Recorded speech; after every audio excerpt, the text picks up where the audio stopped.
My name's James Young, and we work for Southwestfirst. It's an organization that works for the Southwest community and informing voters and to make the Southwest community stand out in comparison to areas that receive a little bit more attention than our area does, and what maybe District 14 does, such as in the East End and downtown. And so we wanted to ask you a couple questions, Mr. Norman Pepper. What office are you running for? What office are you running for? I'm for councilman in the 14th district. All right, and who currently holds that seat right now? I'm a little hard hearing, so you have to speak up a little bit. Okay, who's the incumbent in this race? Who's the people running? Right. There's several of them running. There's I don't know exactly all of them. I didn't really look it up. There's we got on the Republican side, we got a Richie, we got a Bob Hogan. On the Democrat side, we got there's a Bob Henderson is the current councilman. No, he's the current councilman. Then we got a retired judge, and I can't think of his name. And from what I understand, you joined the race as a Republican, but you withdrew and refiled as an independent. Yes, sir. All right, so we're going to ask you a couple questions about something that you've experienced as of late. And as of late, people from around not only southwest Jefferson County, but probably all around the city and the surrounding areas have probably heard your name as of late because of a silly ordinance that the Metro Council has in place. It's a sign ordinance saying that your fish sign is against that ordinance that they've developed, and a lot of people would question whether or not if that is the reason that has inspired you to run is because of maybe your disagreement with a lot of the negativity that the council's brought toward you. No, that's not true. I'm a fighter. I fought all my life staying in the business, okay? But when I seen what kind of hurt they were bringing on the people out here, and I care about people, then I got involved. And I started really getting involved and finding out what's going on and what's happening. There's 14 of us. Started the first bass club was ever started in the United States.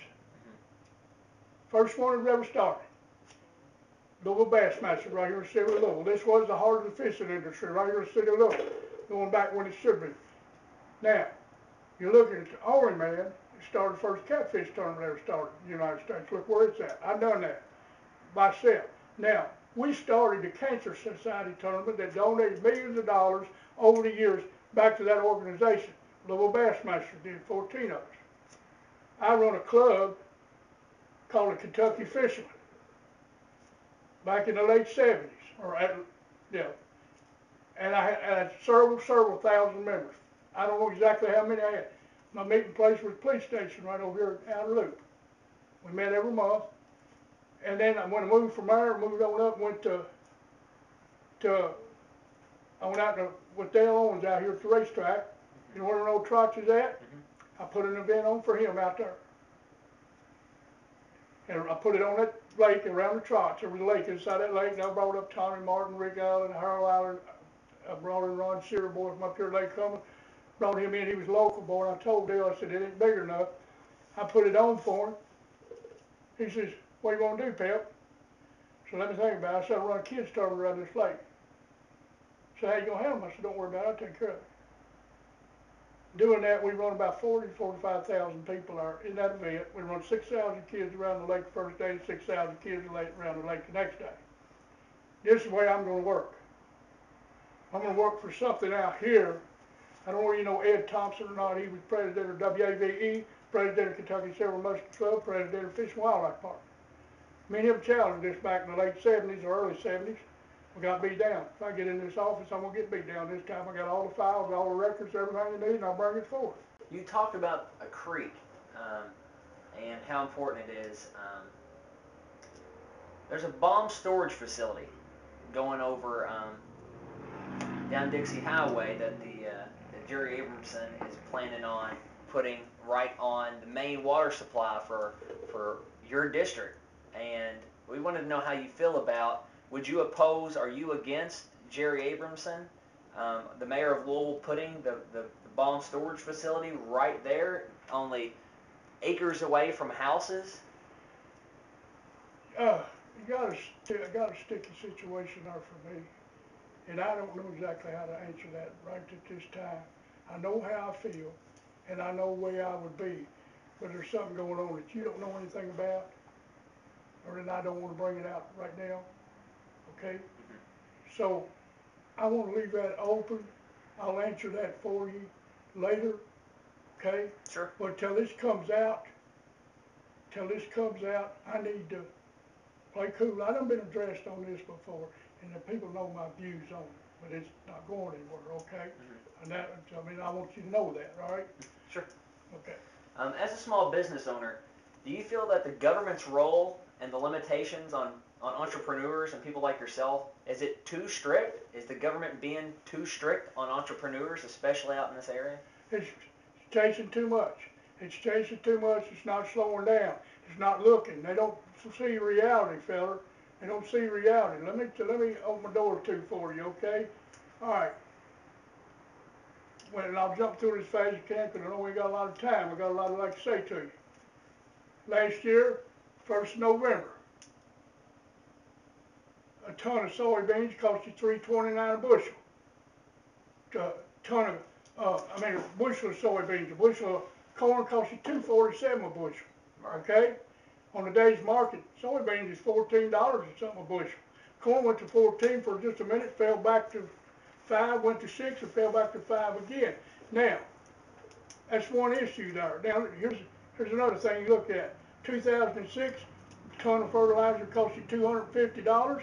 2007, a ton of fertilizer cost you $500. 2008 cost you $1,000. Now we'll jump around here. Now this is what's happening down here. And these people out here, these young businesses out here, is the ones that put these people down there. And we the founder of this town, whether they want to believe it or not. Big business is taking over, and we need all the damn help we can get. Now, take this in consideration here, folks, and it's gonna hit hard right here. Our stomach, it's gonna hit hard. But what we're really looking at here right now is raw material. Now, here's what's gonna happen to us. We can't stand no more. Raw material. 1st of May, 1st of September last year, lead took almost 70% increase. Paper took over 100% increase. Simple, simply as a shotgun shell. Plastic, brass, lead, paper. All right. Now, think about it. Cut it in half, 40%. Just cut it in half, 40%. It's going to take 40% for this town to maintain itself down there. This town pays 40% for maintaining itself just to stay exactly where it's at. Hey, now where are they going to get this money from? Where are they going to get this money from? They going to get it from these kids flipping hamburgers at McDonald's? There ain't no skilled jobs left here no more. We applaud you for your service to the community. Talked about money, and something that your opponent in November, Councilman Bob Henderson is so strict on, and it's caused a lot of the voters in this area a lot of money, is property evaluations and cleanliness. So I ain't never run into a fella like me, huh? Well, thank you for your time, Mr. Pepper. Yes, and hope you got a lot of luck